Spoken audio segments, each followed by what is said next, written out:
নারীর সংখ্যা বেড়ে যাবে, পুরুষের সংখ্যা কমে যাবে।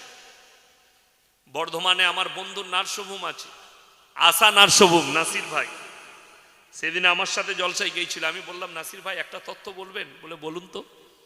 আমি বললাম, এই 2025 সালে আপনার নার্সিংহোমে কত পার্সেন্ট বেটা ছেলে হয়েছে আর কত পার্সেন্ট মেয়ে ছেলে জন্ম নিয়েছে? এত সিজার হচ্ছে রোজ 4টা 5টা 10টা করে। কি বললো জানেন? 70% মেয়ে, 30% ছেলে। কত পার্সেন্ট বললাম? 100টার মধ্যে 70টা মেয়ে হয়েছে, 30টা ছেলে হয়েছে। কিয়ামতের পূর্বে নারীর সংখ্যা বেড়ে চলে যাবে, পুরুষের সংখ্যা কম হয়ে যাবে। কিয়ামতের মারাত্মক আলামত। এই জন্যই তো চলুন, এই নারীদের জন্য আল্লাহর কাছে 3টে মারাত্মক পাপ আছে। কটা বললাম? 3টে দুনিয়াতে। 1 নম্বর হচ্ছে নিকৃষ্ট পাপ, শিরকের পাপ। কিসের পাপ? শিরক। আল্লাহ ব্যতীত অপরকে ভালো মন্দের মালিক মনে করা। আল্লাহর যে ক্ষমতা, সেই ক্ষমতা পৃথিবীতে আর কারুর আছে? আর কারুর নেই। কোরআনে আছে। যারা মনে করছেন আমি পুজো পাঠে যাব, আমি অমুকের অনুষ্ঠানে যাব, আমার এত হিন্দু বন্ধু বান্ধব আছে, এত মানুষের উপকার করি, কিন্তু কারো হিম্মত নেই ইয়াসিন সাহেবকে বলে দিই যে আপনি আমাদের পুজোর অনুষ্ঠানে আসবে। আমার কাছে তার জন্য উত্তর রেডি আছে। আল্লাহ কোরআনে বলেছেন, লাউকানা ফীহিমা আলিয়াতুন ইল্লাল্লাহু লাফাসাদাতা। আমি আল্লাহ ছাড়া পৃথিবীতে আর একটা আল্লাহ হলে পৃথিবীতে মারামারি সৃষ্টি হতো, বিভ্রাট হতো। তাই পৃথিবীর মালিক কজন? একজন। আপনারা মৌলবীদিকে বোকা মনে করেন, মূর্খ মনে করেন। গোটা পৃথিবী তাকিয়ে দেখলো, গোটা পৃথিবী এই সোশ্যাল মিডিয়ার মাধ্যম দিয়ে। জাভেদ আখতার বলে একটা ফিল্মের আর্টিস্ট আছে, নিজেকে জ্ঞানী বলে, বই লেখে, দামি দামি কথা বলে। সে আল্লাহ বলে বিশ্বাস করে না যে সৃষ্টিকর্তা বলে কেউ আছে। ধর্ম বিশ্বাস করে না, মুসলিমদের ছেলে, ধর্ম মানে না। তার ডিবেট হলো মুফতি সামাইল নদভির সঙ্গে ডিবেট চলছে। এমন একটা ইংরেজি বলেছে, জাভেদ আখতার বলছে, ভাই आप इतने डिफिकल्ट अंग्रेजी बोले हम समझ नहीं पाए, थोड़ा आसान भाषा में मुझे सवाल करेंगे? मुफ्ती साहब क्षमा চেয়ে বলছে। লোকরা বলছে মৌলবীরা কিছুই জানে না।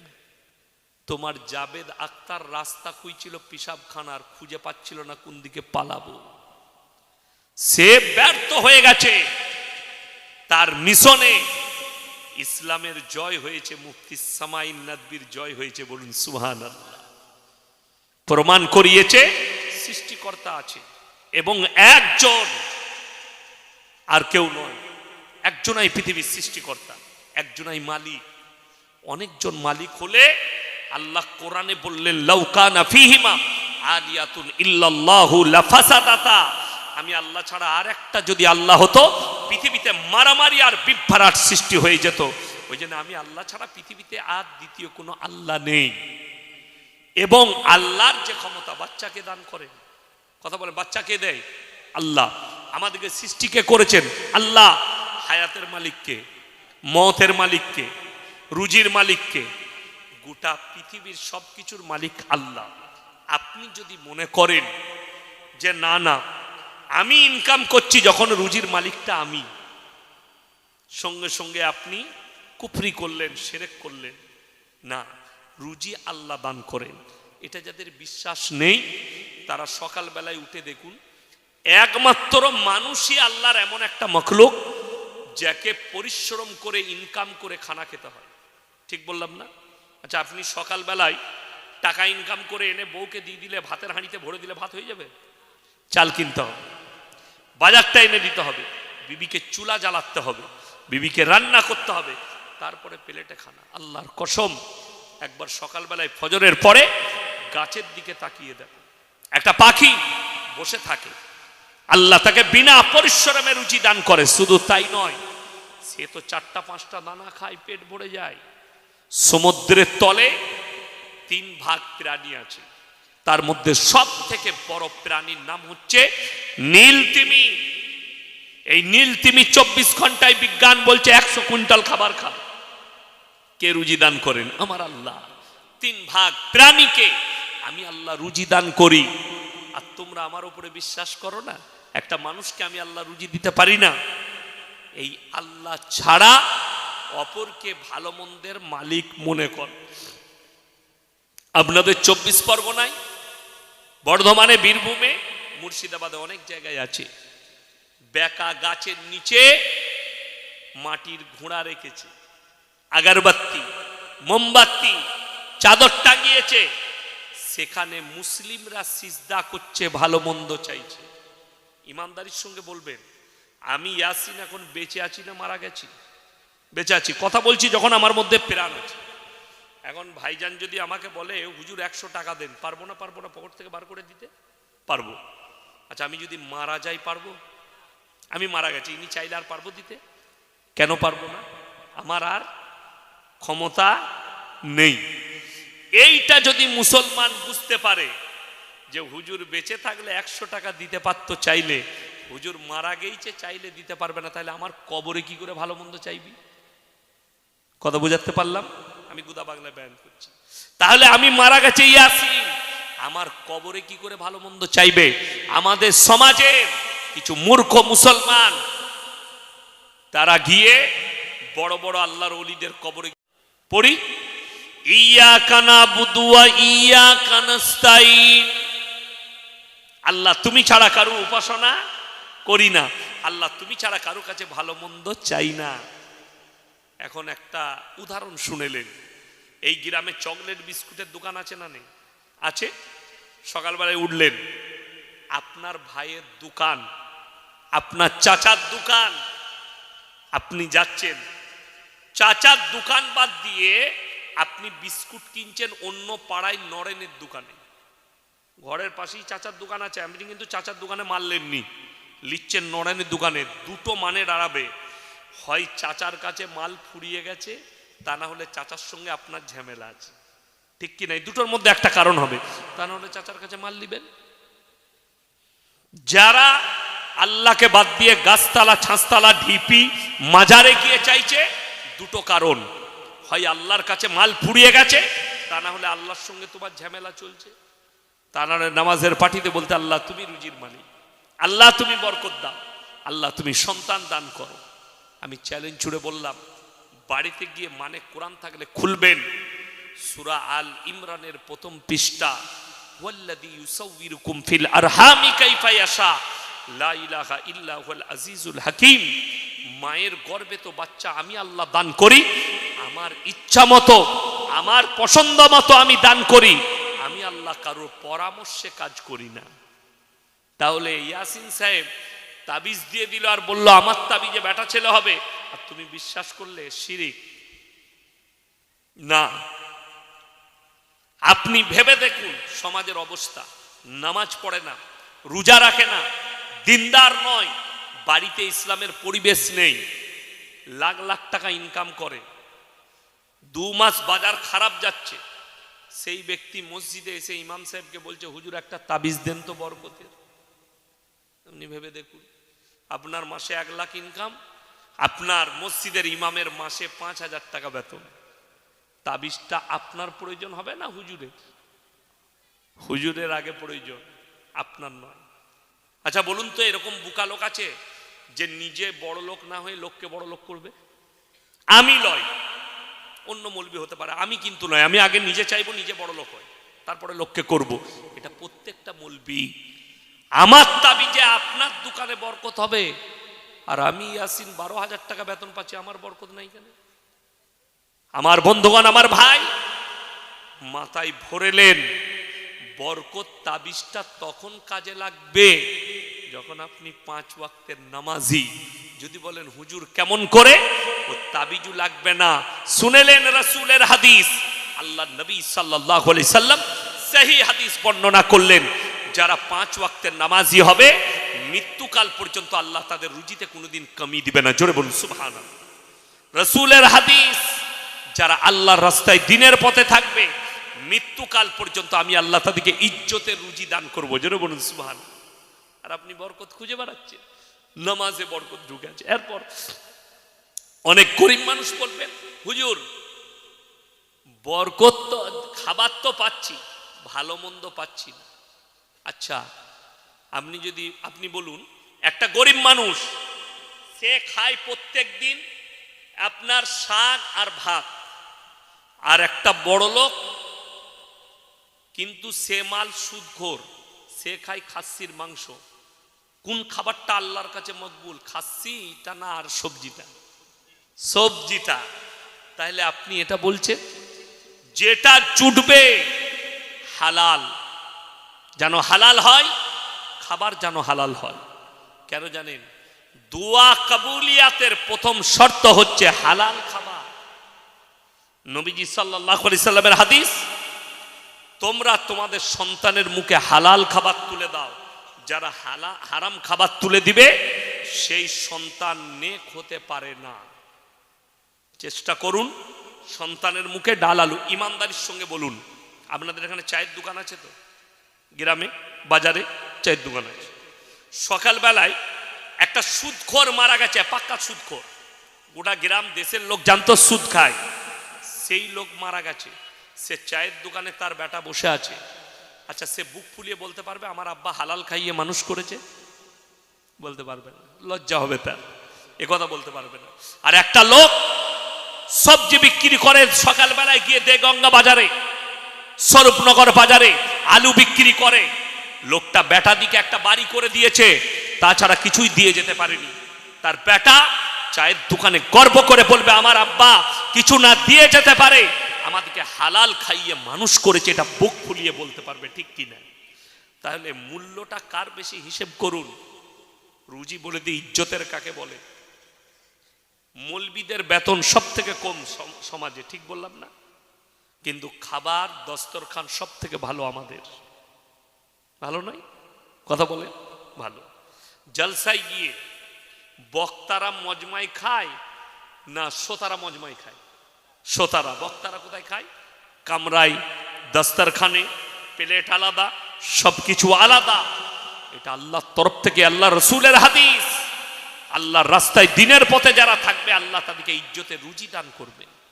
আপনি আজকে যে তাবাররুকটা খাবেন, আপনাকে বলে দিই, বাড়িতে আপনি যা খান, দেশি মুরগি, পোলাও যা খাবেন খান, একদিন খালি এলাকায় কোনো মাদ্রাসা থাকলে আপনি যান, সেই মাদ্রাসায় গিয়ে খালি ঘ্যাঁট খেয়ে আসুন। ঘ্যাঁট, পুঁই শাক আলু দিয়ে ঘ্যাঁট করে দিয়েছে, একটু ডাল দিয়ে দিয়েছে। অনেক বড় লোক বলে কি করে রাঁধলে হুজুর, দারুণ মজা তো। আর গিয়ে বউকে রাঁধতে বলো, মজা হবে না। ওই মজাটা, ওই টেস্টটা হচ্ছে এখলাসের। কিসের বললাম? এখলাস, হালাল এখলাস। আপনি মনে করেন না আমি বর্ধমানের মানুষ বলে আপনাদের 24 পরগনার সঙ্গে আমার সম্পর্ক নেই। আপনাদের এখানেই বাদুড়িয়ায় কলিঙ্গায় একটা মাদ্রাসার আমি ডাইরেক্টর, মাদ্রাসাটা আমি চালাই। ওখানে মাদ্রাসা আছে কলিঙ্গাতে, মাদ্রাসা তাজবিদুল কোরআন কলিঙ্গা। এতিম মিসকিন বাচ্চা থাকলে আপনি পাঠাবেন, আমার নাম করবেন। মিজান ভাই আছেন, দায়িত্ব দিয়েছি, মিজান ভাই চালাচ্ছেন, আমি সবকিছু দেখভাল করি। একদম কেউ নেই, মা বাপ নেই, আপনাকে 1 টাকা লাগবে না, আপনি বাচ্চাকে পাঠান, আপনার ছেলে মানুষ করে দেবো, হাফেজে কোরআন করে দেবো, আলেম করে দেবো। এই মাদ্রাসার দায়িত্ব নিয়েছেন। বর্ধমানে আরো একটা মাদ্রাসা মেয়েদের করছি, স্কুল এবং নার্সারি স্কুল থেকে একবারই মলনা ফারাগাত পর্যন্ত কাজ চলছে বিল্ডিং এ। দোয়া রাখবেন। চলুন, আমি যেটা বুঝাচ্ছি আপনাদিকে, হালাল খাবারে জান্নাত আছে, হারাম খাবারে জান্নাত। আচ্ছা বলুন, যে লোকটা ডাল আলু খেয়েছে সে তাড়াতাড়ি মারা গেছে? কথা বলে না? মৃত্যু কার হাতে? আল্লাহর হাতে। যে লোকটা ভালো মন্দ খাচ্ছে সে আর মরবে না? আপনাদের জানা নাই মাইকেল জ্যাকসনের নাম শুনেছেন? পৃথিবীর বিখ্যাত ড্যান্সার, ব্রেক ড্যান্সার, তার মতো ড্যান্সার এখনো পয়দা হয়নি। বিখ্যাত ব্রেক ড্যান্সার, একটা স্টেজ শো করত, 60 কোটি, 70 কোটি, 50 কোটি করে টাকা নিত। তার কাছে এত টাকা, সে বলেছিল আমি 150 বছর বাঁচবো, আমাকে কেউ রুখতে পারবে না। তার 50টা ডাক্তার ছিল, শুধু তার বডির প্রত্যেকটা পার্সের ডাক্তার ছিল তার কাছে, সব সময় চেক আপ হতো। আজকে আমরা করোনা এলো, করোনার সময় আমরা মাস্ক পরেছি না পরিনি? Hand gloves, mask. Michael Jackson তার নিজের যুগে কখনো কারোর সাথে ডাইরেক্ট খালি হাতে হ্যান্ডসাপ করেনি, হাতে গ্লাভস পরে। ডাইরেক্ট বেশি কথা বলেনি, মাস্ক পরে কথা বলতো।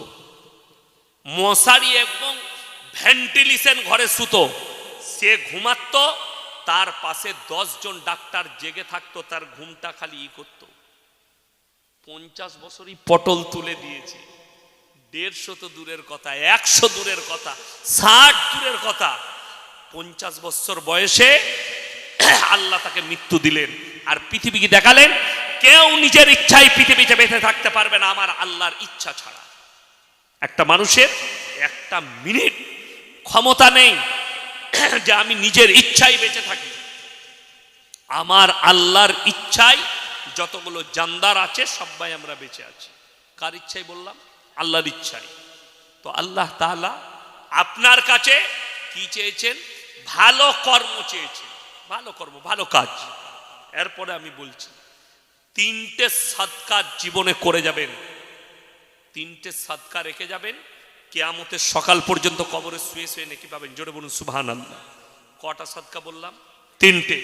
নাম্বার 1, নেক সন্তান। কি সন্তান বললাম বাবা? নেক সন্তান। আপনি মরে যাওয়ার পরে সেই ছেলে আপনার কবর জিয়ারত করবে, সেই ছেলে আপনার জন্য দোয়া করবে, সেই ছেলে দান করবে। আজকে দুঃখ কি লাগে জানেন?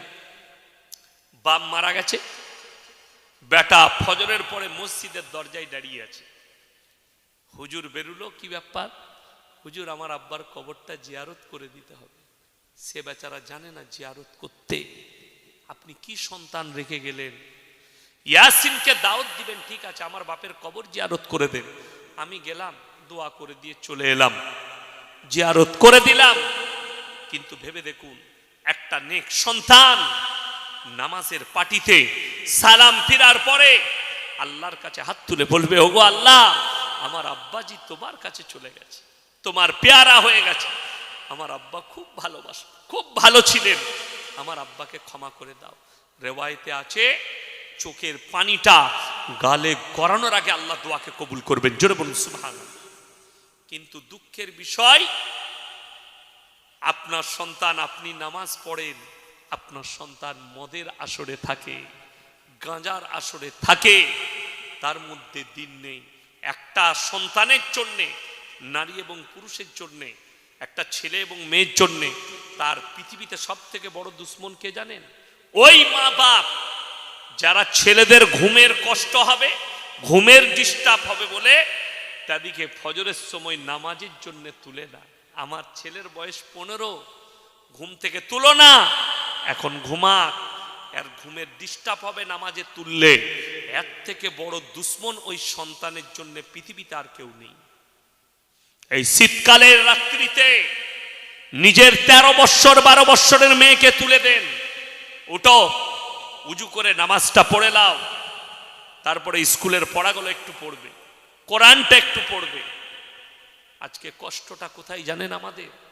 আপনি বেটার বউ দেখতে গেছেন, সন্তানের জন্য একটা বৌমা আনবো, বাড়িতে একটা সুন্দর বৌমা নেব। আমাদের সমাজ বলে সুন্দর বৌমা নেব। সুন্দর আখলাক কেউ দেখে না, চেহারাটা সুন্দর দেখে। গিয়ে জিজ্ঞেস করলেন, মা কোরআন পড়তে জানো? জি, আমি কোরআন পড়তে জানি। সূরা ফাতিহা শোনাও। আলহামদুলিল্লাহি রাব্বিল আলামিন, শুনিয়ে দিল। মাশাআল্লাহ। মা নামাজ পড়ো? জি। বিয়ে হয়ে গেল, তারপর থেকে তার সন্তান হওয়া, এই শ্বশুরের মৃত্যুকাল পর্যন্ত শ্বশুর আর একদিনও জিজ্ঞেস করলো না মা আজকে নামাজ পড়েছো কিনা। ঠিক বললাম না ভুল বললাম? তাকে কোনোদিন। তাহলে তোমার বাড়িতে বরকত কি করে আসবে? সেই দাম্পত্য জীবন সুখী কি করে হবে? কষ্ট তো ওইটাই। আমাদের আলেমদের আপনি নবীজি সাল্লাল্লাহু আলাইহি সাল্লামের উম্মত নিজেকে বলছেন। নম্বর এক, নেক সন্তান তৈরি করুন, এটা একটা বহুত বড় সাদকা, নবীজি বলেছেন, হাদিসে আছে। নম্বর দুই, বেঁচে থাকতে থাকতে নিজের জন্য সাদকা করে যান। মসজিদ মাদ্রাসা আল্লাহর রাস্তায় যেখানে দিনের কাজ হবে, যেখানে দিনই আলোচনা হবে, এই সব জায়গায় টাকা খরচ করুন।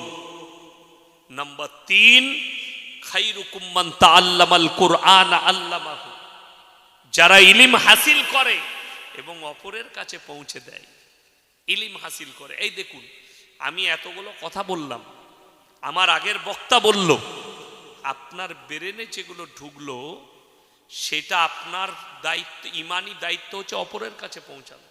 আপনি যখনই অপরের কাছে পৌঁছাবেন, আপনার পরিবার, আপনার বন্ধু, আপনার প্রতিবেশী, আপনার আত্মীয়, তার কাছে পৌঁছাবেন, আপনিও নেকি পাবেন, আমিও নেকি পাবো। সে আবার সেই কথাটা কারো কাছে পৌঁছাবে, আপনি নেকি পাবেন। এ মারাত্মক সদকা, মারাত্মক সদকা। আর কোরআনে আছে, ইন্নাল মুবাদ্দিরিন কানু ইখওয়ানাশ শায়াতিন ওয়া কানাশ শাইতানু লিরাব্বিহি কাফুরা, যারা অপব্যয় করে তারা শয়তানের ভাই। বিসমিল্লাহ।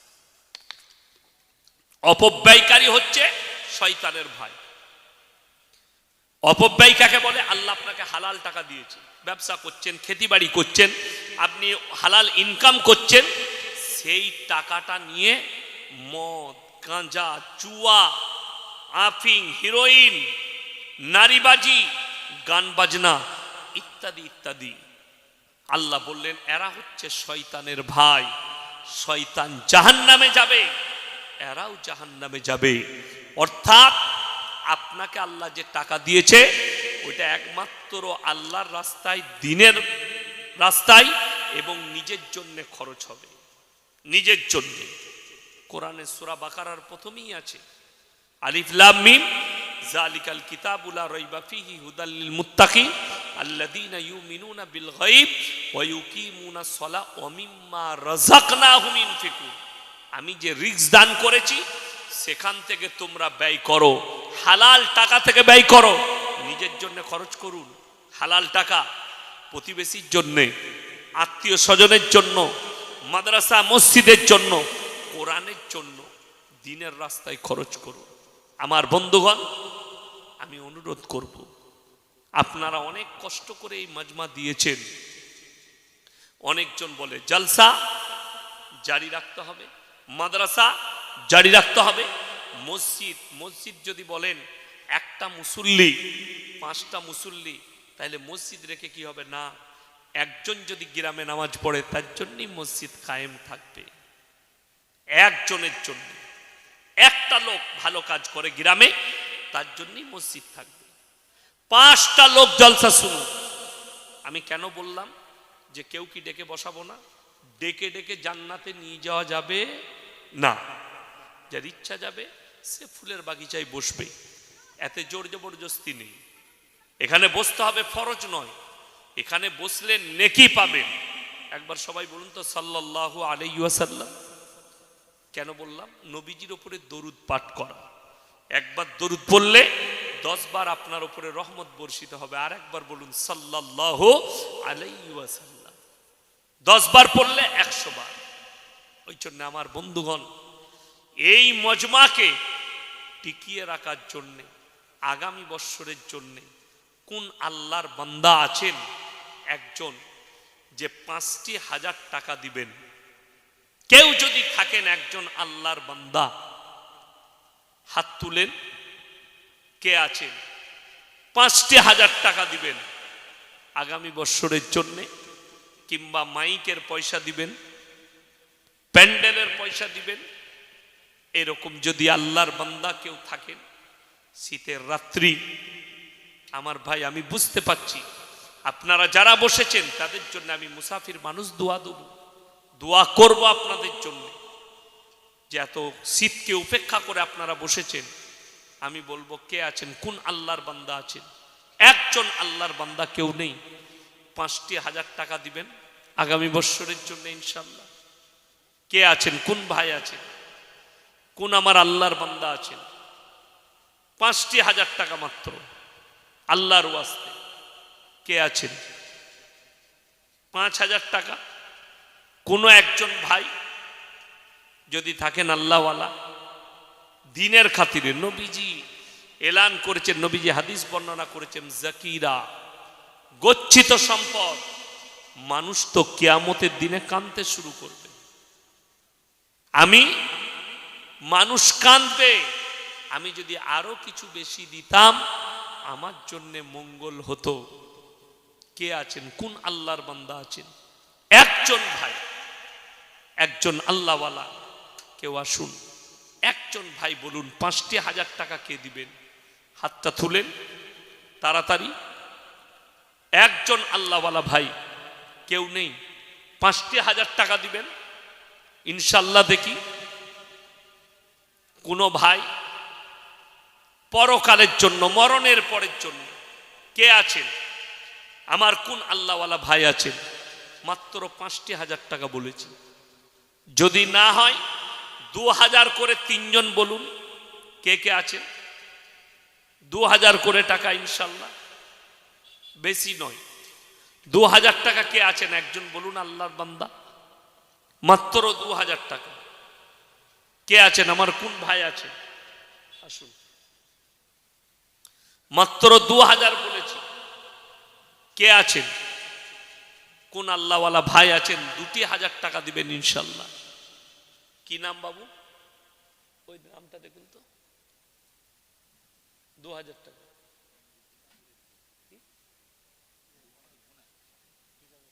ওর নাম বুনাই? সেই ভালো। আচ্ছা, জামাই বললেই হবে। আচ্ছা ঠিক আছে, কই আপনি এদিকে বসুন। ভাই 2 নম্বর কে আছেন? 2,000 টাকা একজন হয়েছে। আর একজন 2,000 টাকা কোন আল্লাহর বান্দা নেই? আমি 3 জন চেয়েছি। আর একজন আল্লাহর বান্দা, মাত্র 2,000 টাকা, কোন আল্লাহর বান্দা নেই। আর একজন ভাই উনার জুড়ি হবার জন্য কে? মেডানে বসা হবে, যে কোনো স্টেডিয়ামে বলবে সেখানে বসা হবে। আমরা মৌলবীরা থাকবো, সরকারের লোক থাকবে, প্রশাসন থাকবে, মিলিটারি থাকবে, ঘেরে দিয়ে বসান। তাকে যদি কুত্তা না বানাতে পারি তা সমাজের বুকে কথা রাখা ছেড়ে দেবো ইনশাআল্লাহ। একবার বসিয়ে দেখাও হিম্মত কত বড় আছে। অথচ কোরআনে আছে কোন মানুষ যদি কোনো মানুষের উপকার করে সে যেন গোটা মানব জাতির উপকার করলো। জোরে বলুন সুবহানাল্লাহ। এরপর রাসূলের হাদিস শুনে নেন। অসীম বাবুকে বলবো শোনো, আল্লাহ রাসূল সাল্লাল্লাহু আলাইহি সাল্লামের হাদিস। নবীজি বললেন তোমরা মুমিন। মুমিন মানে হচ্ছে পাকাপুক্ত আল্লাহওয়ালা এবং মুসলমান ততক্ষণ হতে পারবে না যতক্ষণ পর্যন্ত তোমার কাছ থেকে তোমার প্রতিবেশী সুরক্ষিত নয়। সুরক্ষা মানে কি? শুধু শারীরিক নয়, ভাষা, ব্যবহার, আখলাক, চরিত্রের দ্বারা।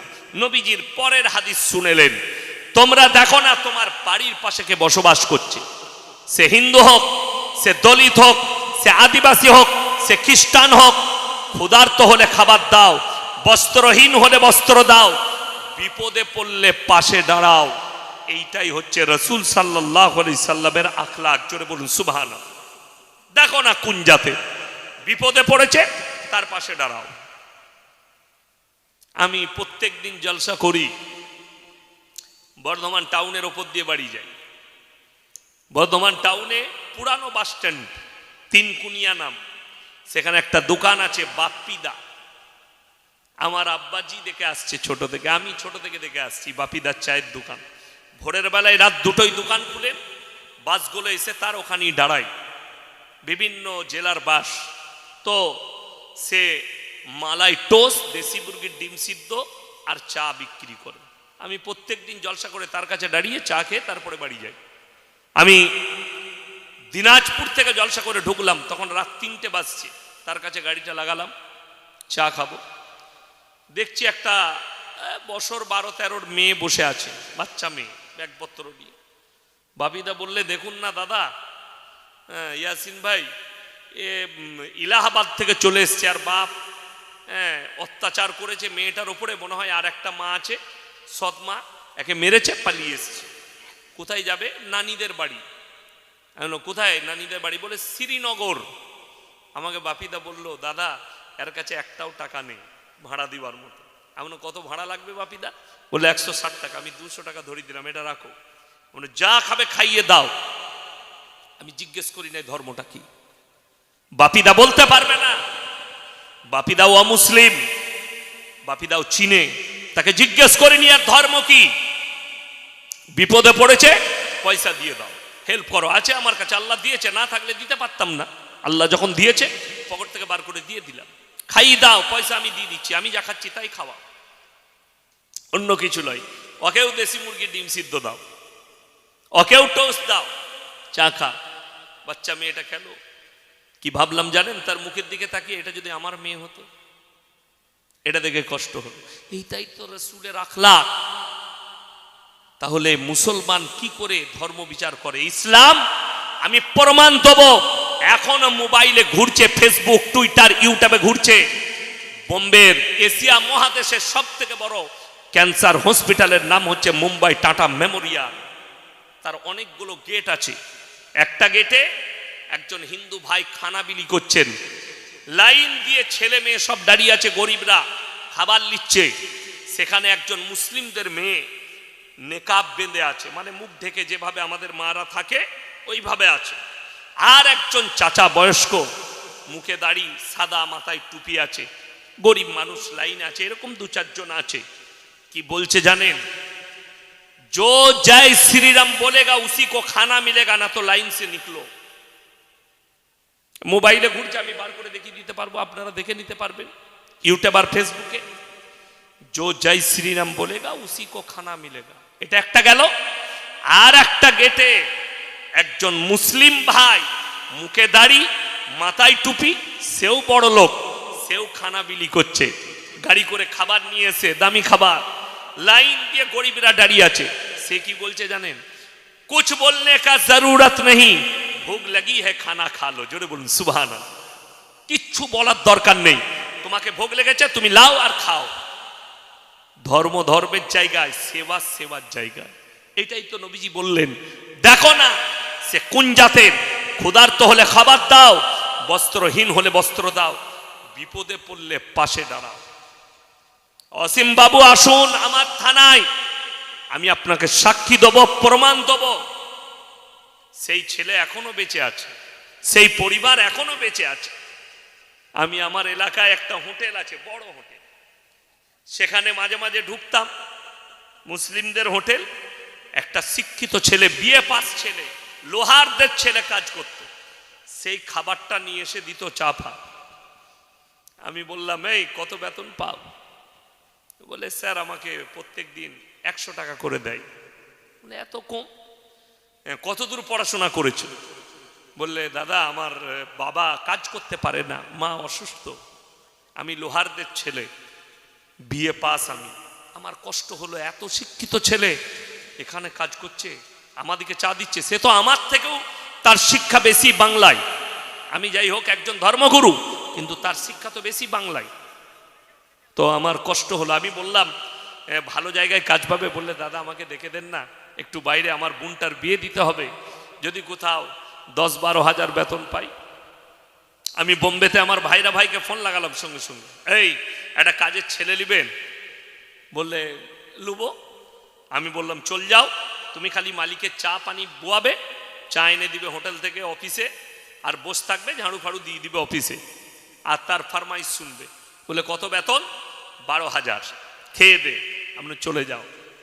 তো সে 3 মাস হলো, 30,000 টাকা পাঠিয়েছে 3 মাসে, আমার অ্যাকাউন্টে পাঠিয়েছে। তার বাড়িতে দিতে গেলাম, তার বাবা মা কি বলছে জানেন? স্যার আপনি মানুষ নয়, ভগবান। এমন তোবা তোবা, এই কথা বলো না। বললে, আপনি দেখে দিয়েছেন, এরপর আমার মেয়ের বিয়েটা হয়ে যাবে, স্যার আমার মেয়ের বিয়েতে আসবে। এমন, ঠিক আছে দেখব। তো আমাকে ইনভাইটও করতে গিয়েছিল। তাকে কি উত্তর দিয়েছি জানেন? আমি বললাম, উপরওয়ালা তোমাদের মঙ্গল করুক, কিন্তু আমার ধর্মে আছে আমাদের কাটা হারাম, মদ হারাম এবং অবৈধ জিনিস হারাম। অর্থাৎ তোমার বিয়ের জন্য আমার আশীর্বাদ রইল, তুমি চালের টাকা নিয়ে যাও, কিন্তু বিয়েতে আমি উপস্থিত হতে পারবো না, যেহেতু তোমাদের মদ মাস্ট, মদ চলবে বলে। হ্যাঁ, মদ আমাদের চলবে, কাটা মাংস থাকে। এমন তাহলে আমি নেই, এমনি আমি তোমার বাড়িতে যাব, কোনো অসুবিধা নেই। আপনি তাকে গিয়ে জিজ্ঞেস করুন আমার ব্যবহারটা, সে বলবে দেখিনি কোন ধর্মের বিপদ আছে, হেল্প করে দাও, আমি উপরওয়ালার কাছে পেয়ে যাব। এর বদলা কে দিবেন? আমাদেরকে মুসলিম দিকে ভাবতে হবে কার কাছে? আল্লাহর কাছে। আপনি আল্লাহর কাছে পাবেন, তার উপকার করেছেন।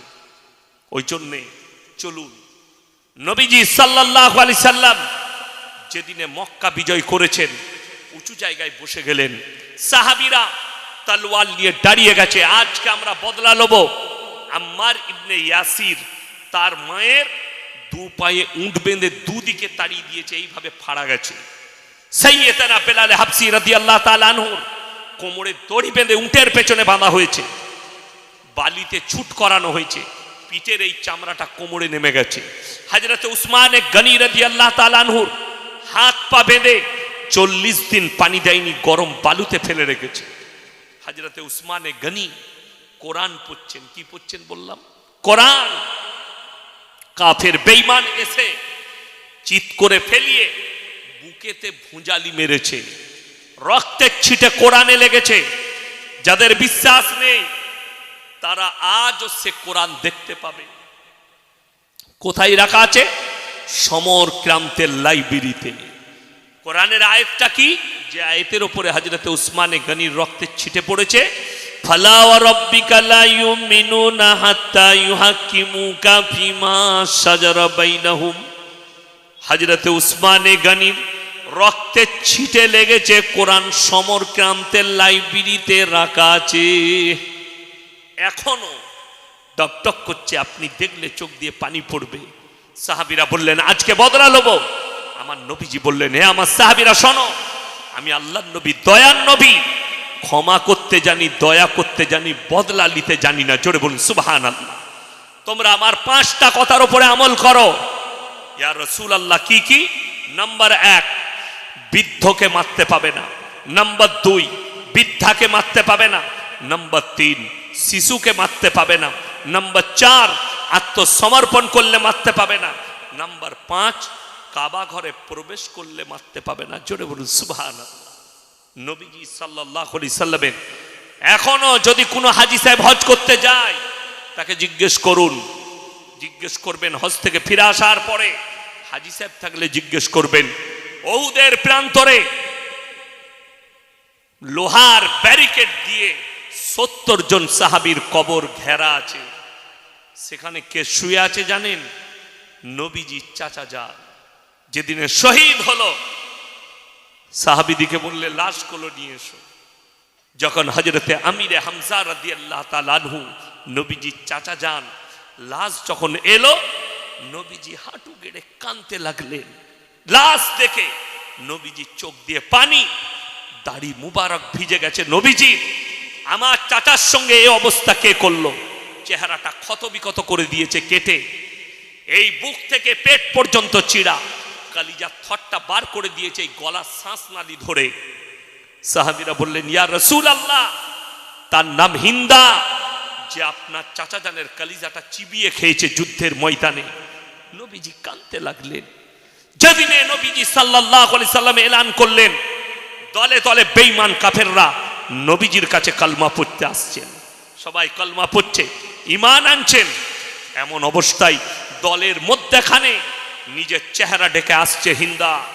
নবীজি বুঝতে পারলেন ওটা আর কেউ নয়, ওই হচ্ছে হিন্দা, যে আমার চাচা জানের কালিজা থট্টা বার করে চিবিয়ে খেয়েছে। নবীজি দাঁড়িয়ে গেলেন নিজের জায়গায় আর বললেন, এ হিন্দা, চেহারা ঢাকার দরকার নেই, আমি আল্লাহর নবী, দয়ার নবী, দয়া করতে জানি, ময়া করতে জানি, ক্ষমা করতে জানি, বদলা নিতে জানি না। হে হিন্দা, তোমাকে আল্লাহ ক্ষমা করেছে, আমি ক্ষমা করেছি, তুমি কালমা পড়ে নিয়েছো, কিন্তু একটা কথা মাথায় রাখবে, যতদিন তুমি বেঁচে থাকবে তুমি আমার চোখের সামনে এসো না। তোমার চেহারা দেখলে আমার চাচা জানের কথা মনে পড়লে আমার বুকটা ফেটে যায়। তুমি আমার চাচা জানের কালিজা থট্টা চিবিয়ে খেয়েছো। আল্লাহর নবী ক্ষমা করেছেন। এরকম একটা ইতিহাস দেখিয়ে দাও অসীম সরকার। এটা নবীজি সাল্লাল্লাহু আলাইহি সাল্লামের মক্কা বিজয়ের ইতিহাস। চোখ দিয়ে পানি আসা দরকার। হে আমার বন্ধুগণ, এই মাতাল গাঁজাখোরের কথা শুনবেন না, যাত্রার কথা শুনবেন না। কোরআনের আয়াতটা পোস্ট করেছে। আপনাকে একটা কথা বলে রাখি, আর যে সমস্ত অমুসলিম ভাইরা পোস্ট করছেন তাদেরকে বলবো ডাইরেক্ট যোগাযোগ করুন, একবার বসুন, বুঝতে পারবেন। কোরআনের মানে পাওয়া যায়। কোরআনে মানে লেখা থাকে না, থাকে না, অনেক মানে বই আছে, বাংলা আছে না নাই? মানে দেখে যদি বায়ান করা যেত আর মানে দেখে যদি ব্যাখ্যা করা যেত তাহলে সব উলট পালট হয়ে যেত। কোরআনে আছে জানেন এমন আয়াত, মদ খেলে ক্ষতি বেশি লাভ কম। কি বললাম? কি বললাম? মদ খেলে ক্ষতি বেশি লাভ কম। এই আয়াতটা কোনো মূর্খ পড়ল, তার কোনো জ্ঞান নেই, সে মনে মনে ভাববে মৌলবীরা তো আমাদের কাছে লুকায়, এই তো কোরআনে লেখা আছে ক্ষতি বেশি লাভ কম, হারাম তো লেখা নেই, তার মানে চালা। আবার সে মদ খেতে লাগলো। সে এরপর লোককে বলতে লাগলো আমার কাছে দলিল আছে। আপনাকে ওই বাংলা মানে কোরআনের ওই আয়াতটা দেখাচ্ছে, মানেটা দেখাচ্ছে, আপনি বললেন সালা ঠিকই বটে, ভুল নয়। ওই জন্যে তো আলেম আলাদা, মৌলবি আলাদা। আপনি মানেটা পড়তে পারবেন, ব্যাখ্যা করতে পারবেন না, সব জিনিসের আমল চলবে না। মুর্শিদাবাদে এক জায়গায় জলসা করছি, স্টেজে যিনি ইমাম সাহেব তিনি সভাপতি। তো একজন বক্তা এসছে, সে প্যান্ট শার্ট পরে বক্তব্য দিব। কি পরে বললাম? প্যান্ট আর শার্ট, টাই আছে, সে বক্তব্য দিব। সেখানকার মৌলবীরা বলল আপনাকে এইভাবে স্টেজে নিয়ে গেলে ঝামেলা হবে, আপনি একটা পাঞ্জাবি পরুন। যাই হোক, সে শার্টটা খুলে দিয়ে প্যান্টের ওপরে একটা পাঞ্জাবি পরানো হলো তাকে। সে স্টেজে গিয়ে আমার আগে বক্তব্য দিচ্ছে, সমাজের লোককে কিভাবে আলেমদের বিরুদ্ধে উস্কাচ্ছে শুনেলেন। যে মৌলবীরা জানে না কোরআনে আছে সূরা ইউসুফে ওয়াজাউ আলা কমিসিহি বিদামিন কাদিব ক্বালা বাল সাওয়ালাত লাকুম আনফুসুকুম আমরা। ইউসুফ নবী কামিজ মানে হচ্ছে শার্ট, সে তখন বুঝাচ্ছে কামিজ মানে শার্ট। তো ইউসুফ নবী শার্ট পরেছে, আমি পড়েছি, তা অপরাধ কি? সব লোকরা বললে দারুণ কথা বলেছে, ইউসুফ নবী শার্ট পরেছে, আর বেশিরভাগ মাল তো শার্ট পরে আছে। তার উপরে ফিদা হলো, মৌলবীদের উপরে চড়াও হলো। আমি গেলাম স্টেজে, আমি বললাম এই তুমি চলে যাও না, বসো। বলে কেন? আমি বললাম তুমি ভুল বলেছো, বসো এখানে, শুনে যাও। তখন মোবাইলের যুগ ছিল না, আজ থেকে 12 বছর 13 বছর আগের ঘটনা বলছি। তো যদি থাকতো গোটা পশ্চিমবাংলার লোক দেখতো সেই ডিবেটটা, সেই ঝামেলাটা। সে বসে আছে না, বসো। আমি বললাম আপনি মোহাম্মদ সাল্লাল্লাহু আলাইহি সাল্লামের উম্মত না ইউসুফ নবীর? বলে আমি মোহাম্মদ সাল্লাল্লাহু আলাইহি সাল্লামের উম্মত। আমি বললাম তুমি ইউসুফ নবীর আমল করবে না মোহাম্মদ সাল্লাল্লাহু আলাইহি সাল্লামের আমল করবে? বলে আমি মোহাম্মদ সাল্লাল্লাহু আলাইহি সাল্লামের আমল করবো। আমি তুমি তো এক্ষুনি বললে ইউসুফ নবী কামিজ পড়েছে, বলে আমি পড়ছি। কথাটা বুঝতে পেরেছে না পারেননি? ইউসুফ নবী কামিজ পড়েছে ওই জন্য পড়ছি, তার মানেই তো তার কথায় আমল করছো তুমি। ইউসুফ নবীকে নবী বলে বিশ্বাস করা যাবে, মুসা নবীকে মুসা নবী বলে বিশ্বাস করা যাবে, পয়গম্বর বলে সমস্ত নবীর উপরে বিশ্বাস আনতে হবে। কিন্তু বর্তমান সময়ে আমল হবে শুধুমাত্র মুহাম্মদ সাল্লাল্লাহু আলাইহি ওয়াসাল্লাম। বাকি সব আমল ঢাকা পড়ে গেছে। এই সময় যারা খ্রিস্টান আছে তাদের উচিত সঙ্গে সঙ্গে কালমা পড়ে মুসলমান হয়ে গিয়ে মুহাম্মদ সাল্লাল্লাহু আলাইহি ওয়াসাল্লামের উম্মত হয়ে যাওয়া। উম্মত হতে হবে, কেন? ইনি হচ্ছেন আখরি নবী। তো সে বুঝতে পারলো কার পাল্লাই পড়েছে। আমি একটা উদাহরণ দিয়ে বুঝাই। কোরআনে আমি ধরে নেন এখানে জালসায় আসছি, আগের দিনে আমাকে কমিটির ছেলে সেক্রেটারি ফোন করলো, হুজুর কি খাবেন? আমি বললাম বাবা মাছ রাঁধবে, মাংস খাবো না, মাছ করবে। তো সে সকালবেলায় লিস্ট বানিয়েছে, আপেল আনবি, সুসা আনবি, কলা আনবি, খেজুর আনবি, হুজুরদের লেগে নাস্তা দেবো। আর হুজুর মাছ খাবো বলেছে, একটা মাছ নিয়ে আসবি। লিস্টে লেখা আছে মাছ। কি মাছ? রুই মাছ লিখেছে। কি মাছ? রুই মাছ। বাজারে চলে গেছে ফজরের পরে, আমাকে ফোন করলো, হুজুর আপনার জন্য রুই মাছ আনতে দিয়েছে। আমি বললাম বাবা আমি রুই খাই না, তো কাতলা আনতে বলো। ফোন করলো, হ্যালো, রুই মাছ নিবি না কাতলা নিবি? হুজুর রুই খাই না। কাগজে কি লেখা আছে? রুই মাছ। এলো কি? কাতলা।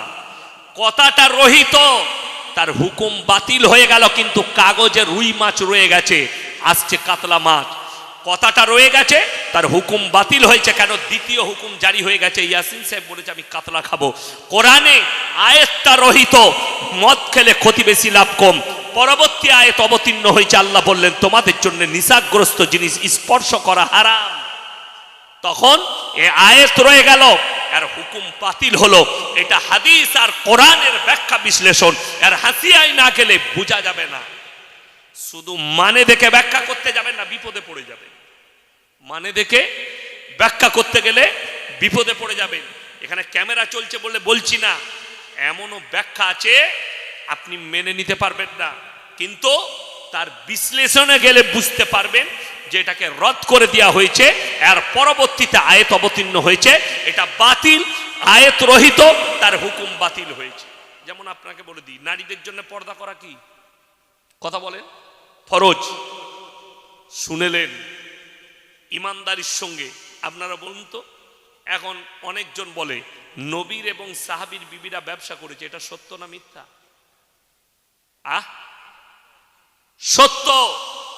সাহাবীর বিবি, আল্লাহ নবী সাল্লাল্লাহু আলাইহি সাল্লামের প্রথম বিবি যিনি ছিলেন, তিনি হচ্ছেন হযরতে খাদিজাতুল কুবরা রাদিয়াল্লাহু তাআলা আনহা। তিনি বড় ব্যবসায়ী ছিলেন সেই যুগে আরব দুনিয়া, এবং নারীরাও ব্যবসা করত। কিন্তু জানেন, তখন কিন্তু পর্দা ফরজ হয়নি।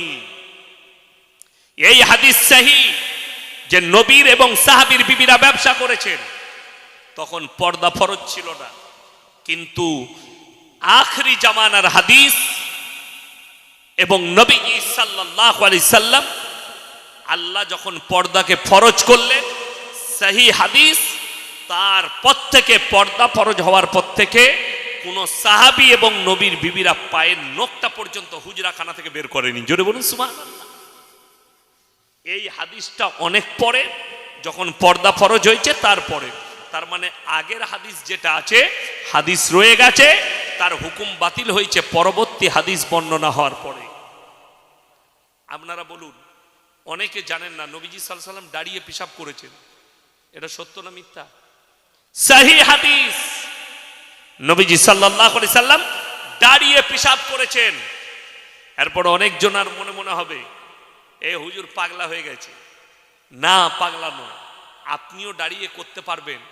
যদি পাছায় ঘা হয়, বসতে পারছেন না, তো আপনার দাঁড়িয়ে পেশাব করা যায় যাচ্ছে।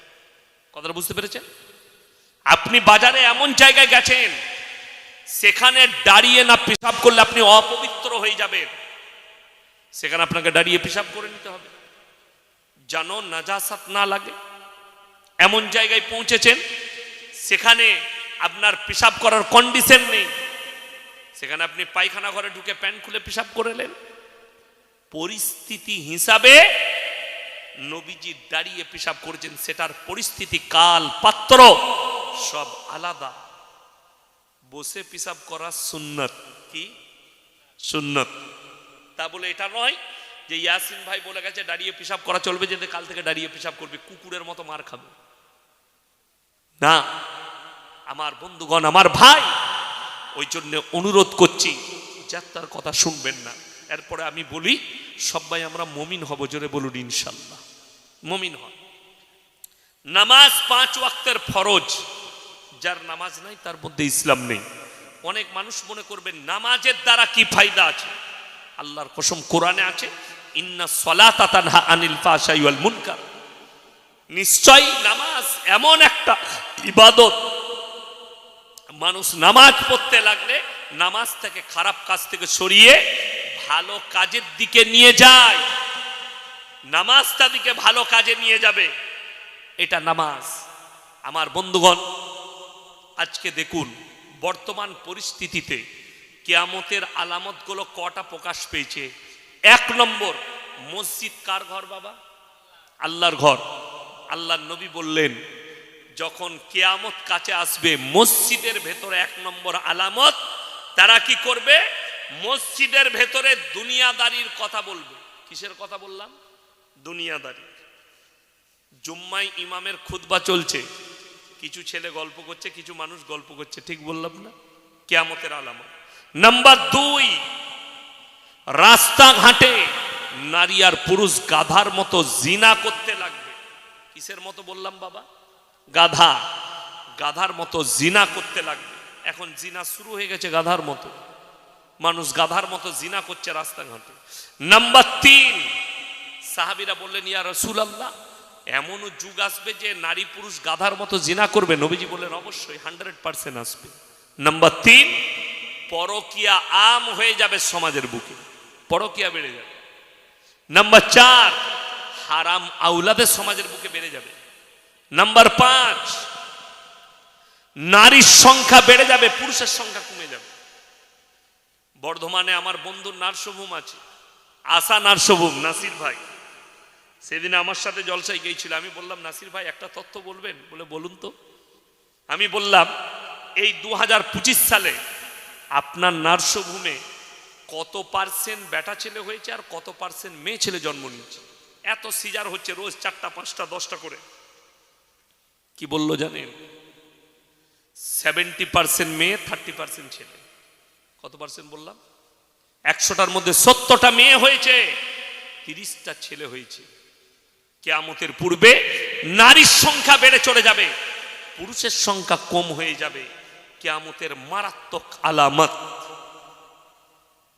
এই জন্যই তো চলুন, এই নারীদের জন্য আল্লাহর কাছে 3টে মারাত্মক পাপ আছে। কটা বললাম? 3টে দুনিয়াতে। 1 নম্বর হচ্ছে নিকৃষ্ট পাপ, শিরকের পাপ। কিসের পাপ? শিরক। আল্লাহ ব্যতীত অপরকে ভালো মন্দের মালিক মনে করা। আল্লাহর যে ক্ষমতা, সেই ক্ষমতা পৃথিবীতে আর কারুর আছে? আর কারুর নেই। কোরআনে আছে। যারা মনে করছেন আমি পুজো পাঠে যাব, আমি অমুকের অনুষ্ঠানে যাব, আমার এত হিন্দু বন্ধু বান্ধব আছে, এত মানুষের উপকার করি, কিন্তু কারো হিম্মত নেই ইয়াসিন সাহেবকে বলে দিই যে আপনি আমাদের পুজোর অনুষ্ঠানে আসবে। আমার কাছে তার জন্য উত্তর রেডি আছে। আল্লাহ কোরআনে বলেছেন লাউকানা ফীহিমা আলিয়াতুন ইল্লাল্লাহু লাফাসাদাতা। আমি আল্লাহ ছাড়া পৃথিবীতে আর একটা আল্লাহ হলে পৃথিবীতে মারামারি সৃষ্টি হতো, বিভ্রাট হতো। তাই পৃথিবীর মালিক কজন? একজন। আপনারা মৌলবীদিকে বোকা মনে করেন, মূর্খ মনে করেন। গোটা পৃথিবী তাকিয়ে দেখলো, গোটা পৃথিবী এই সোশ্যাল মিডিয়ার মাধ্যম দিয়ে জাভেদ আখতার বলে একটা ফিল্মের আর্টিস্ট আছে, নিজেকে জ্ঞানী বলে, বই লেখে, দামি দামি কথা বলে। সে আল্লাহ বলে বিশ্বাস করে না যে সৃষ্টিকর্তা বলে কেউ আছে, ধর্ম বিশ্বাস করে না, মুসলিমদের ছেলে, ধর্ম মানে না। তার ডিবেট হলো মুফতি সামাইল নদভির সঙ্গে ডিবেট চলছে। এমন একটা ইংরেজি বলেছে, জাভেদ আখতার বলছে ভাই आप इतने डिफिकल्ट अंग्रेजी बोले हम समझ नहीं पाए, थोड़ा आसान भाषा में मुझे सवाल करेंगे? मुफ्ती साहब ক্ষমা চেয়ে বলছে। লোকরা বলছে মৌলবীরা কিছুই জানে না। তোমার জাভেদ আখতার রাস্তা খুঁজছিল পিশাবখানার, খুঁজে পাচ্ছিল না কোন দিকে পালাবো। সে ব্যর্থ হয়ে গেছে তার মিশনে। ইসলামের জয় হয়েছে, মুফতি সামাইল নদভির জয় হয়েছে, বলুন সুবহানাল্লাহ। প্রমাণ করিয়েছে সৃষ্টিকর্তা আছে এবং একজন, আর কেউ নয়। একজনাই পৃথিবীর সৃষ্টিকর্তা, একজনাই মালিক।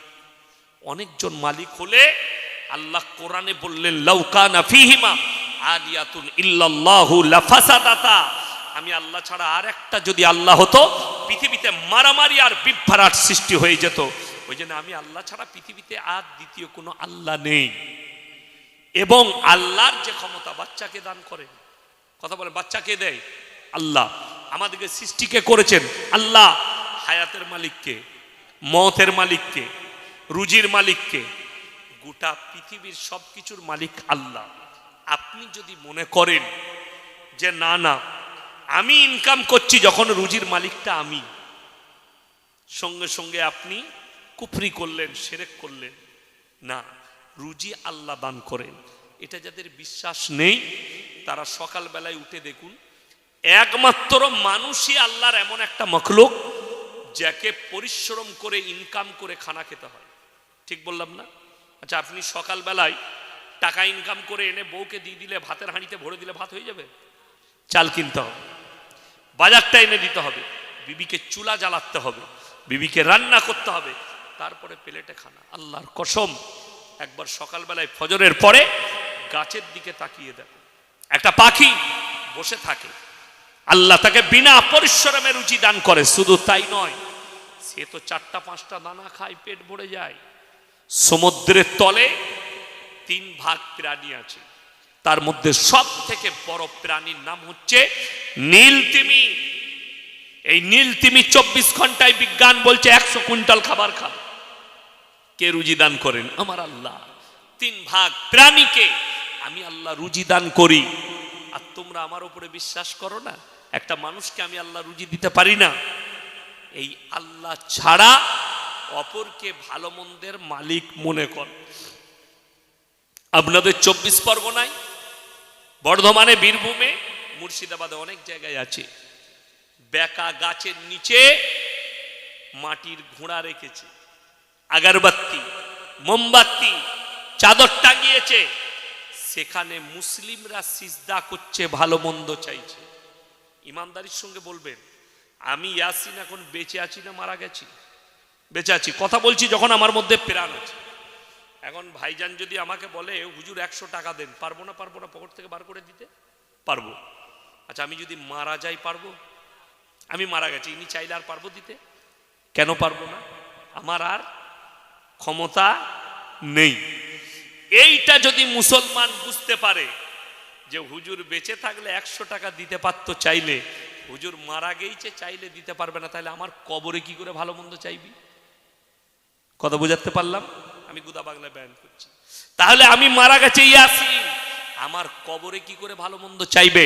আমাদের সমাজে কিছু মূর্খ মুসলমান তারা গিয়ে বড় বড় আল্লাহর ওলিদের কবরে পড়ি, ইয়াকা নাবুদু ওয়া ইয়াকা নাস্তাইন, আল্লাহ তুমি ছাড়া কারো উপাসনা করি না, আল্লাহ তুমি ছাড়া কারো কাছে ভালো মন্দ চাই না। এখন একটা উদাহরণ শুনেলেন, এই গ্রামে চকলেট বিস্কুটের দোকান আছে না নেই? আছে। সকালবেলায় উঠলেন, আপনার ভাইয়ের দোকান, আপনার চাচার দোকান, আপনি যাচ্ছেন, চাচার দোকান বাদ দিয়ে আপনি বিস্কুট কিনছেন অন্য পাড়ায় নরেনের দোকানে। ঘরের পাশেই চাচার দোকান আছে, আপনি কিন্তু চাচার দোকানে মাল নেননি, লিখছেন নরেনের দোকানে। দুটো মানে দাঁড়াবে, হয় চাচার কাছে মাল ফুরিয়ে গেছে, তা না হলে চাচার সঙ্গে আপনার ঝামেলা আছে। ঠিক কি নাই? দুটোর মধ্যে একটা কারণ হবে, তা না হলে চাচার কাছে মাল নিবেন। যারা আল্লাহকে বাদ দিয়ে গাছতলা, ছাঁচতলা, ঢিপি, মাজারে গিয়ে চাইছে, দুটো কারণ, হয় আল্লাহর কাছে মাল ফুরিয়ে গেছে, তা না হলে আল্লাহর সঙ্গে তোমার ঝামেলা চলছে। তা না হলে নামাজের পাঠিতে বলতে, আল্লাহ তুমি রুজির মালিক, আল্লাহ তুমি বরকত দাও, আল্লাহ তুমি সন্তান দান করো। আমি চ্যালেঞ্জ ছুড়ে বললাম, বাড়িতে গিয়ে মানে কোরআন থাকলে খুলবেন, সূরা আল ইমরানের 1ম পৃষ্ঠা, ওয়াল্লাযী ইউসাউবিরুকুম ফিল আরহামি কাইফা ইয়াশা লা ইলাহা ইল্লা হুয়াল আজিজুল হাকীম। মায়ের গর্ভে তো বাচ্চা আমি আল্লাহ দান করি, আমার ইচ্ছা মতো, আমার পছন্দ মতো আমি দান করি, আমি আল্লাহ কারোর পরামর্শে কাজ করি না। তাহলে ইয়াসিন সাহেব তাবিজ দিয়ে দিল আর বলল আমার তাবিজে বেটা ছেলে হবে, আর তুমি বিশ্বাস করলে, শিরিক না। আপনি ভেবে দেখুন সমাজের অবস্থা, নামাজ পড়ে না, রোজা রাখে না, দিনদার নয়, বাড়িতে ইসলামের পরিবেশ নেই, লাখ লাখ টাকা ইনকাম করে, 2 মাস বাজার খারাপ যাচ্ছে, সেই ব্যক্তি মসজিদে এসে ইমাম সাহেবকে বলছে হুজুর একটা তাবিজ দেন তো বরকতের। আপনি ভেবে দেখুন, আপনার মাসে 1 লাখ ইনকাম, আপনার মসজিদের ইমামের মাসে 5,000 টাকা বেতন, তাবিজটা আপনার প্রয়োজন হবে না হুজুরের? হুজুরের আগে প্রয়োজন, আপনার নয়। আচ্ছা বলুন তো, এরকম বোকা লোক আছে যে নিজে বড় লোক না হয়ে লোককে বড় লোক করবে? আমি লয়, অন্য মৌলবি হতে পারে, আমি কিন্তু নয়। আমি আগে নিজে চাইবো নিজে বড় লোক হয়, তারপরে লোককে করব। এটা প্রত্যেকটা মৌলবি। আমার দাবি যে আপনার দোকানে বরকত হবে, আর আমি ইয়াসিন 12,000 টাকা বেতন পাচ্ছি, আমার বরকত নাই কেন? আমার বন্ধুগণ, আমার ভাই, মাথায় ভরেলেন বরকত তাবিজটা তখন কাজে লাগবে যখন আপনি 5 ওয়াক্তের নামাজি। যদি বলেন হুজুর কেমন করে, ও তাবিজু লাগবে না। শুনেলেন রাসূলের হাদিস, আল্লাহ নবী সাল্লাল্লাহু আলাইহি সাল্লাম সহিহ হাদিস বর্ণনা করলেন, যারা 5 ওয়াক্তের নামাজি হবে মৃত্যুকাল পর্যন্ত আল্লাহ তাদের রুজিতে কোনোদিন কমি দিবে না। জোরে বলুন সুবহানাল্লাহ। রাসূলের হাদিস, যারা আল্লাহর রাস্তায় দিনের পথে থাকবে মৃত্যুকাল পর্যন্ত আমি আল্লাহ তাদেরকে ইজ্জতের রুজি দান করবো। জোরে বলুন সুবহানাল্লাহ। আর আপনি বরকত খুঁজে বেড়াচ্ছেন, নামাজে বরকত ঢুকে আছে। এরপর অনেক গরিব মানুষ বলবেন হুজুর বরকত তো, খাবার তো পাচ্ছি, ভালো মন্দ পাচ্ছি না। আচ্ছা, আপনি বলুন, একটা গরিব মানুষ সে খায় প্রত্যেক দিন আপনার শাক আর ভাত, আর একটা বড় লোক কিন্তু সে মাল সুদখোর, সে খায় খাসির মাংস। কোন খাবারটা আল্লাহর কাছে মকবুল, খাসিটা না আর সবজিটা? সবজিটা। তাহলে আপনি এটা বলছেন যেটা জুটবে হালাল যেন হালাল হয়, খাবার যেন হালাল হয়। কেন জানেন? দোয়া কবুলিয়াতের প্রথম শর্ত হচ্ছে হালাল খাবার। নবীজি সাল্লাল্লাহু আলাইহি সাল্লামের হাদিস, তোমরা তোমাদের সন্তানের মুখে হালাল খাবার তুলে দাও, যারা হারাম খাবার তুলে দিবে সেই সন্তান নেক হতে পারে না। চেষ্টা করুন সন্তানের মুখে ডাল আলু, ইমানদারির সঙ্গে বলুন। আপনাদের এখানে চায়ের দোকান আছে তো? গ্রামে বাজারে চায়ের দোকান আছে। সকালবেলায় একটা সুদখোর মারা গেছে, পাক্কা সুদখোর, গোটা গ্রাম দেশের লোক জানতো সুদ খায়, সেই লোক মারা গেছে।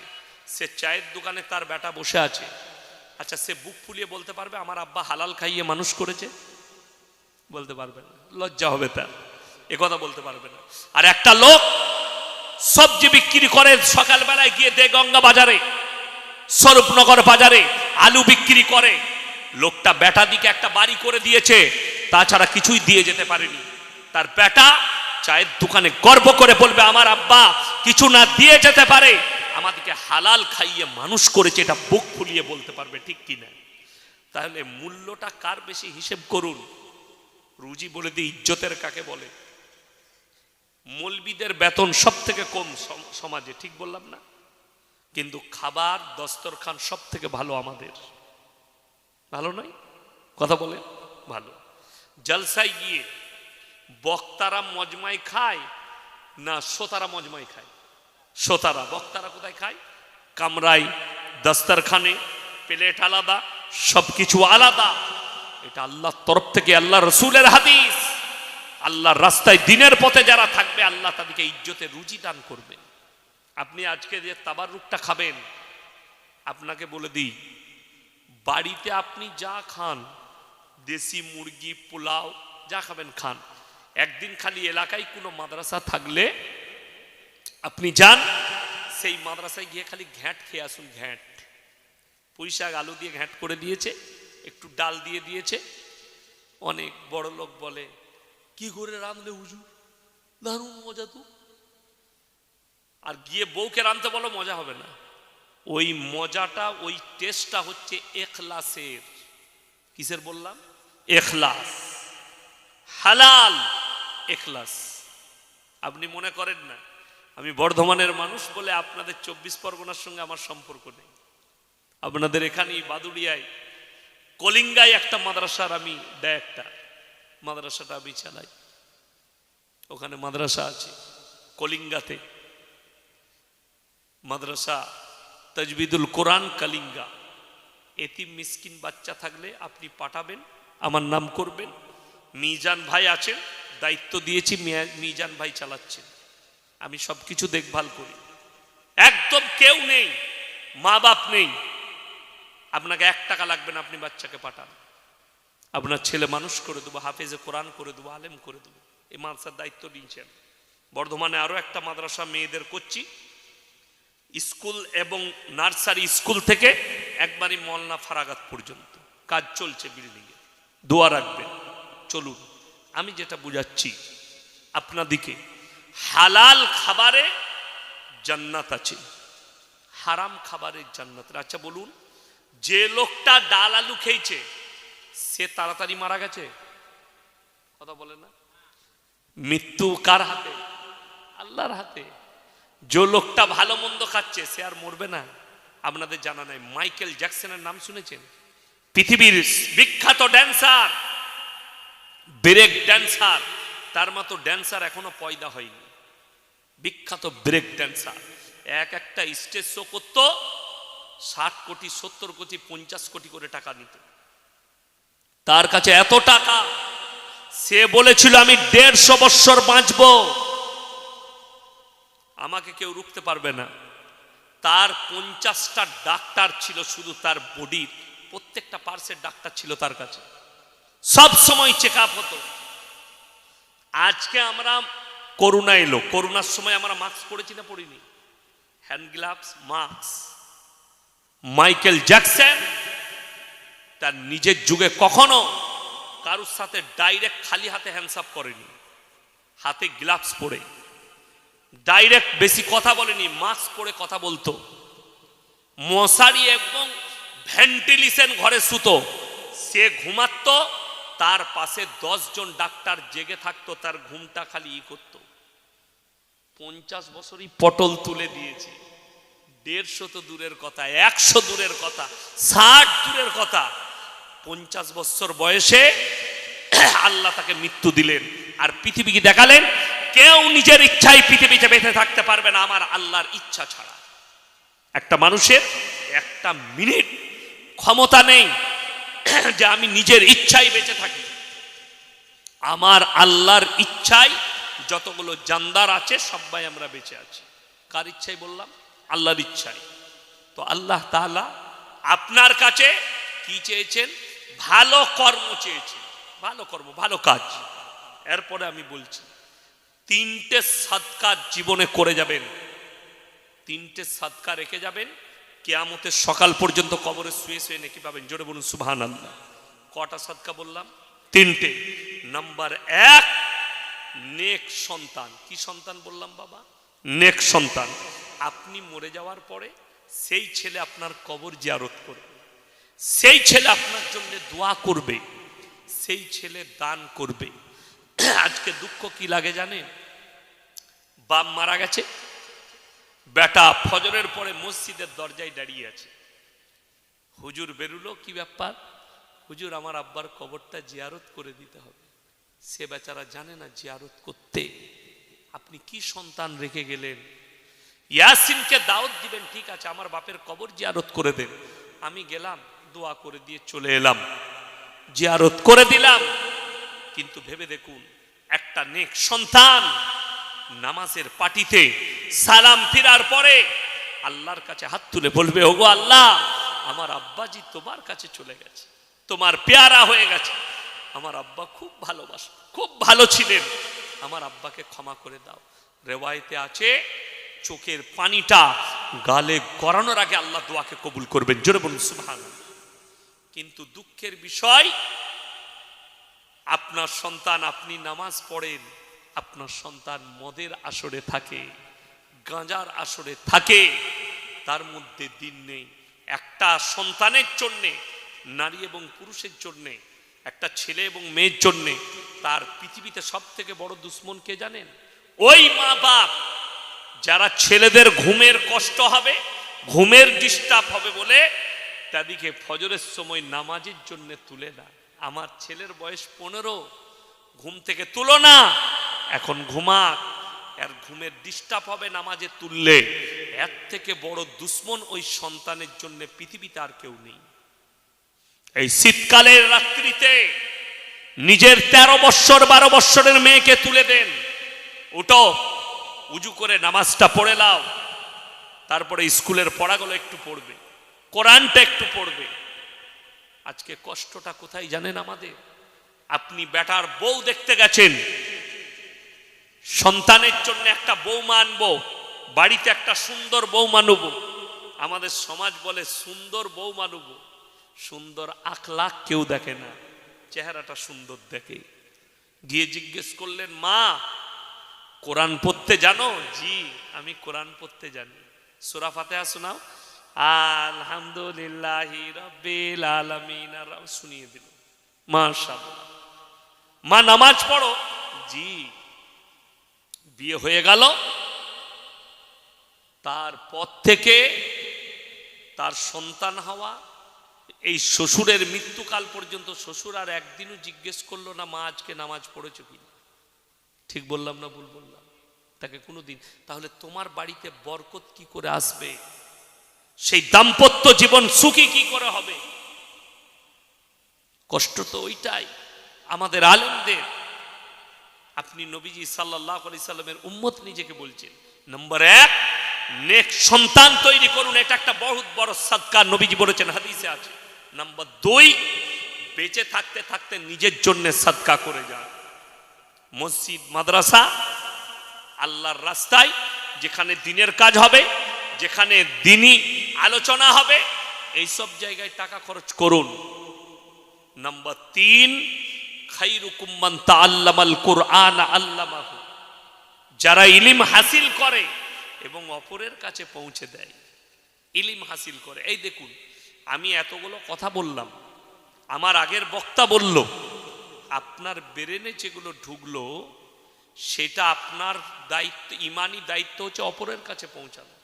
আপনি যখনই অপরের কাছে পৌঁছাবেন, আপনার পরিবার, আপনার বন্ধু, আপনার প্রতিবেশী, আপনার আত্মীয়, তার কাছে পৌঁছাবেন, আপনিও নেকি পাবেন, আমিও নেকি পাবো। সে আবার সেই কথাটা কারো কাছে পৌঁছাবে, আপনি নেকি পাবেন। এ মারাত্মক সদকা, মারাত্মক সদকা।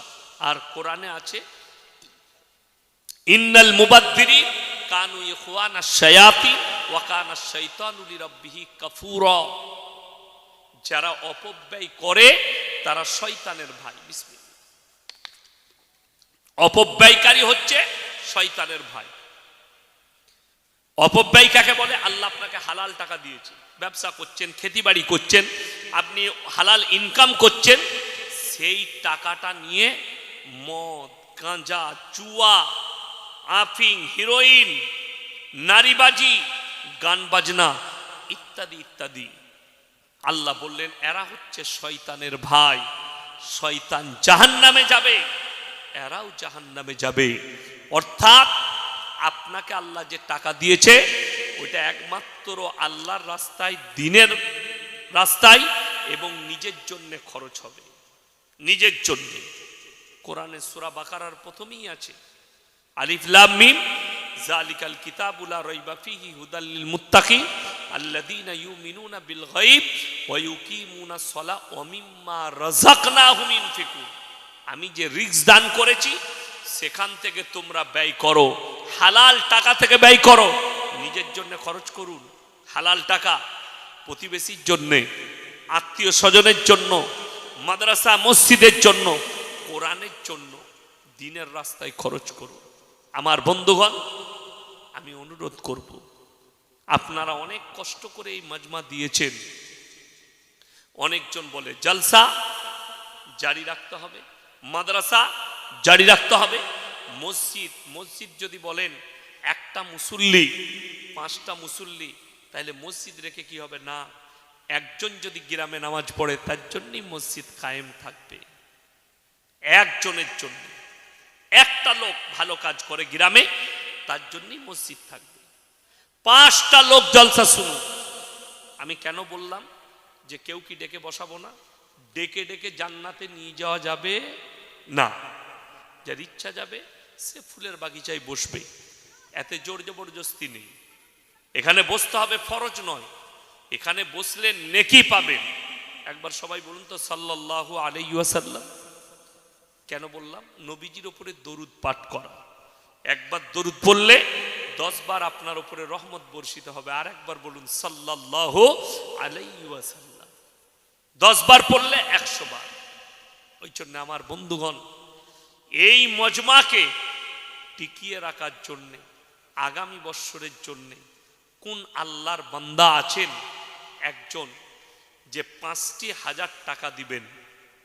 কেউ যদি থাকেন একজন আল্লাহর বান্দা, হাত তুলেন, কে আছেন 5,000 টাকা দিবেন আগামী বছরের জন্য, কিংবা মাইকের পয়সা দিবেন, প্যান্ডেলের পয়সা দিবেন। এরকম যদি আল্লাহর বান্দা কেউ থাকেন, শীতের রাত্রি, আমার ভাই আমি বুঝতে পারছি আপনারা যারা বসেছেন তাদের জন্য আমি মুসাফির মানুষ দোয়া দেব, দোয়া করব আপনাদের জন্য, যে এত শীতকে উপেক্ষা করে আপনারা বসেছেন। আমি বলবো কে আছেন, কোন আল্লাহর বান্দা আছেন? একজন আল্লাহর বান্দা কেউ নেই? 5,000 টাকা দিবেন আগামী বছরের জন্য ইনশাআল্লাহ। কে আছেন? কোন ভাই আছেন? কোন আমার আল্লাহর বান্দা আছেন? 5,000 টাকা মাত্র আল্লাহর ওয়াস্তে। কে আছেন? 5,000 টাকা কোন একজন ভাই যদি থাকেন আল্লাহওয়ালা, দিনের খাতিরে। নবীজি এলান করেছেন, নবীজি হাদিস বর্ণনা করেছেন, জাকিরা গচ্ছিত সম্পদ। মানুষ তো কিয়ামতের দিনে কাঁদতে শুরু করবে। মানুষ কাঁদবে, আমি যদি আরো কিছু বেশি দিতাম আমার জন্য মঙ্গল হতো। কে আছেন? কোন আল্লাহর বান্দা আছেন? একজন ভাই, একজন আল্লাহওয়ালা কেউ আসুন। একজন ভাই বলুন 5,000 টাকা কে দিবেন? হাতটা তুলেন তাড়াতাড়ি। একজন আল্লাহওয়ালা ভাই কেউ নেই? 5,000 টাকা দিবেন ইনশাল্লাহ। দেখি কোন ভাই পরকালের জন্য, মরণের পরের জন্য কে আছেন? আমার কোন আল্লাহওয়ালা ভাই আছেন? মাত্র 5,000 টাকা বলেছি। যদি না হয় 2,000 করে 3 জন বলুন কে কে আছেন? 2,000 করে টাকা ইনশাল্লাহ, বেশি নয়। 2,000 টাকা কে আছেন? একজন বলুন আল্লাহর বান্দা। মাত্র 2,000 টাকা কে আছেন? আমার কোন ভাই আছেন? আসুন। মাত্র 2,000 বলেছি। কে আছেন? কোন আল্লাহওয়ালা ভাই আছেন? 2,000 টাকা দিবেন ইনশাল্লাহ। কি নাম বাবু? ওই নামটা দেখুন তো। 2,000 টাকা।